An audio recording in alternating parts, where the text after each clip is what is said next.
Halo Bung Rocky, kita lanjutkan ngobrol politik hari ini ngompol di Forum News Network, Rocky Gerung Official. Dan sekarang ini orang banyak bertanya-tanya dengan bukan hanya bertanya-tanya, saya kira banyak juga yang bertaruh tentang nasib Pak Firly Bahuri, begitu ya.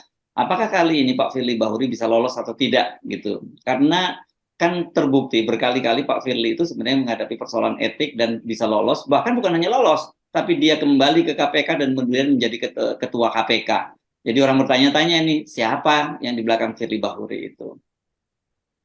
Jadi ada prinsip bahwa hukum itu disebut hukum yang adil kalau dia bisa memeriksa dirinya sendiri itu. Kira-kira begitu. Demikian juga hakim adalah hakim yang adil kalau dia bisa menghukum dirinya sendiri itu. Jadi diktum itu atau adagium itu yang sedang diujikan pada KPK atau Firly itu. Tapi terlihat bahwa agak susah. Firly nggak bisa menghindar dari aspek pidana karena ini soal dokumen, soal ada bukti-bukti tentang percakapan. Jadi sebetulnya satu keadaan yang memang dari awal kita duga dia akan berakhir tragis karena terlalu banyak keistimewaan yang dipamerkan oleh Firly. Berkali-kali dia dilaporkan, berkali-kali dia melanggar etik tapi selamat terus. Dan ini petunjuk bahwa Firly, di belakang Firly ada desain kekuasaan yang membackup dia tuh. Nah sekarang kekuasaan itu melemah dan kita tahu bahwa kekuasaan tertinggi pasti adalah perintah tidak langsung dari Jokowi. Dan Jokowi mungkin mulai merasa bahwa aduh ini bahaya nih. Kalau dia terus memihak Firly itu artinya potensi dia untuk diseret juga di dalam beberapa kasus nanti tidak mungkin dia hindar itu. Jadi Pak Jokowi sebetulnya ada di dalam ya sebetulnya kekacauan moral itu dan publik tetap anggap bahwa Firly kalau dia pun selamat itu artinya Jokowi memang punya kepentingan besar dengan KPK. Nah itu akan dicatat sejarah.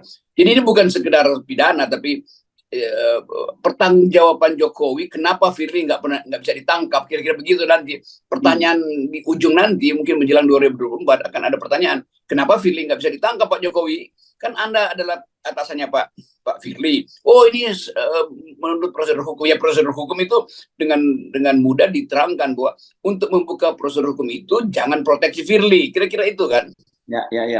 Oke, mari kita tapi saya juga menyimpulkan bahwa kalau dari proses hukum ini udah selesai sebenarnya ini. Tapi ini kan kita tahu sama-sama tahu ini prosesnya politik begitu ya, Bung Rocky ya. Pertanyaan politiknya akan tiba pada Jokowi sebagai tokoh politik utama tuh. Kenapa Anda proteksi Firly sehingga nggak bisa diproses secara hukum? Kan itu pertanyaannya. Walaupun pertanyaan itu mungkin tidak akan diucapkan oleh wartawan untuk nanya pada Pak Jokowi, tapi pertanyaan ini digantung oleh publik pada Jokowi itu. Jadi itu ketegangan yang ada pada Jokowi yang mungkin juga berimbas pada menteri-menteri yang lain atau kabinet keseluruhan. Jadi tetap faktor Firly ini akan jadi game changer dalam soal penegakan hukum. Dan itu mesti kita desak terus supaya masyarakat sipil yang dari awal mendukung KPK dalam keadaan apapun tetap punya hak untuk mempersoalkan integritas dari komisioner, apalagi pejabat-pejabat tinggi di KPK. Termasuk soal Dewas, yang Dewas ini kan dari dulu kan mencel-mencel aja, muter-muter. Kan Dewas mestinya ambil inisiatif untuk lakukan konferensi pers bersama-sama masyarakat sipil. Karena masyarakat sipil ini adalah konstituen dari KPK. Mandat masyarakat sipil lah yang membuat KPK itu dipelihara pada tingkat integritas moralnya tuh. Kalau soal regulasinya kan bisa udah berkali-kali dibongkar pasang regulasi KPK supaya KPK itu seolah-olah imun dari intervensi politik. Padahal sebetulnya jadi proses politik ini akan memunculkan pertanyaan politis juga, yaitu kedudukan Firly ini sebetulnya sebagai apa? Wakil presiden atau penasihat utama presiden tanpa SK, karena terlalu kuat kedudukan Firly di dalam kasus yang terutama kasus Anies Baswedan ini. Tapi kita juga mesti kasih semacam pikiran baru bahwa publik, masyarakat sipil yang dari awal mengasuh KPK merasa dilecehkan pendapatnya tuh. Terlalu lama Firly beredar tanpa ada teguran atau bahkan dewan etis itu kayaknya kalah pada kedudukan Firly. Padahal bukan dewan etis, dewan pengawas itu sebetulnya adalah oversight committee. Mereka adalah malaikat-malaikat. Kok malaikat takut untuk menegur iblis, kira-kira begitu kan? Karena Firly udah digambarkan sebagai iblis yang mampu untuk menghindar segala macam. Nah ini kesempatan Pak Firly untuk, saya kira ya saat terakhir Firly untuk mengatakan, oke saya mundur karena memang ada kasus pidana pada saya. Itu akan membuat Firly dapat kembali integritasnya tuh. Jadi kalau Firly mundur lebih awal, kalau enggak demonya akan terus menerus. Dan kalau demonya dibatalkan atau diusir atau dihalau, itu artinya ada perintah istana untuk melindungi Firly itu. Ini bahayanya gagal dalam soal penegakan hukum. Yes, oke.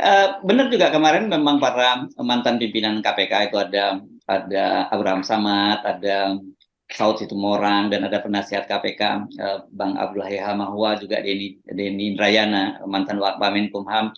Itu mereka unjuk rasa dan bertemu dengan Dewas, dan kesimpulannya dari Saud Situmorang, mereka tidak terlalu berharap banyak dari Dewas karena mereka menyatakan bahwa kalau udah wilayah pidana itu bukan kewenangan mereka. Padahal kan kita tahu ada wilayah-wilayah pidana, ada wilayah etik yang harusnya wilayah etik mendahului proses pidananya dulu, kan begitu, seperti kasusnya Sambo ya, Bung Rocky.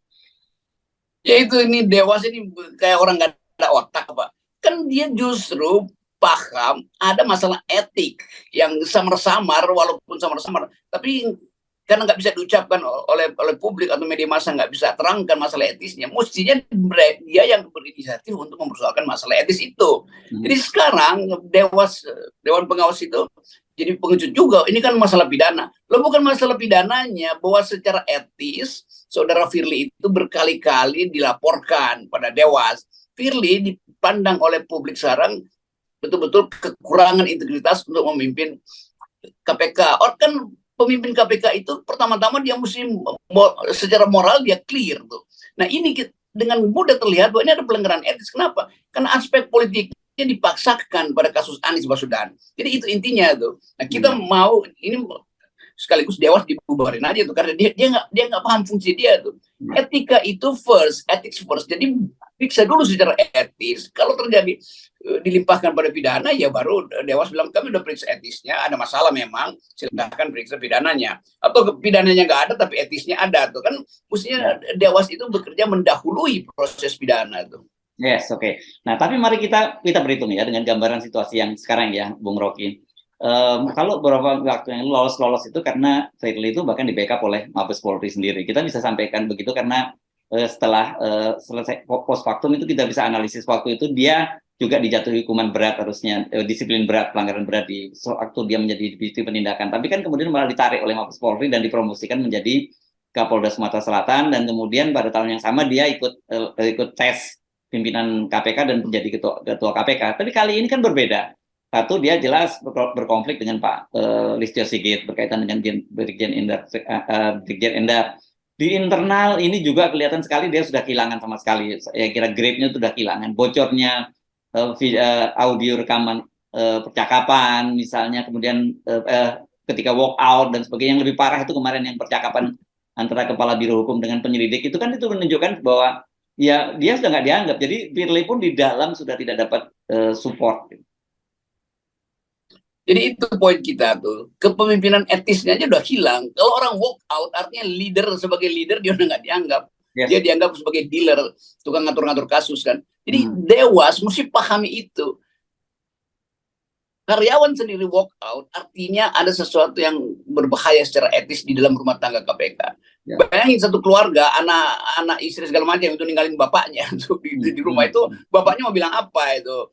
Oh, ada pembelaan enggak? Itu artinya ada moral call yang udah berbicara maksimal. Jadi panggilan moral itu membuat KPK, teman-teman di KPK itu tidak lagi menganggap Firly sebagai sebetulnya bapak moral mereka atau bapak etis mereka.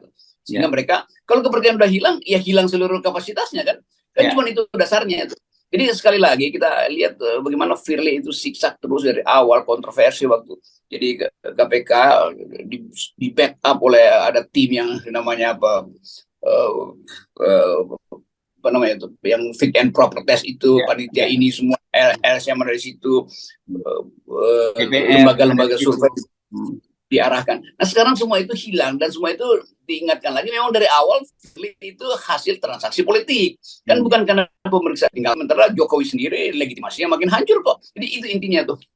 Ya. Jadi sebenarnya secara kalkulasi sangat berat, makanya sejak awal saya sampaikan sangat berat. Sekarang ini dia bukan hanya dari LSM atau dari banyak sekali elemen-elemen masyarakat. Kalau nggak salah kemarin sampai ada 56 LSM elemen gitu yang juga melaporkan ke Dewas, dan ini juga beberapa di antaranya termasuk mantan pimpinan KPK ini akan melaporkan ke polisi. Artinya membawa kasus ini ke polisi, dan sekali lagi kita singgung, ternyata mereka memilihnya itu lapornya ke Polda Metro Jaya, bukan ke Mabes Polri-nya ya. Dan di situ ada Pak Karyoto gitu. Saya makanya berkali-kali saya bilang kalau Pak Karyoto nangani kasus ini, kalau betul-betul dilaporkan dan ditindaklanjuti, saya bilang sambil merem pun Pak Karyoto itu udah bisa mendapatkan bukti-buktinya gitu.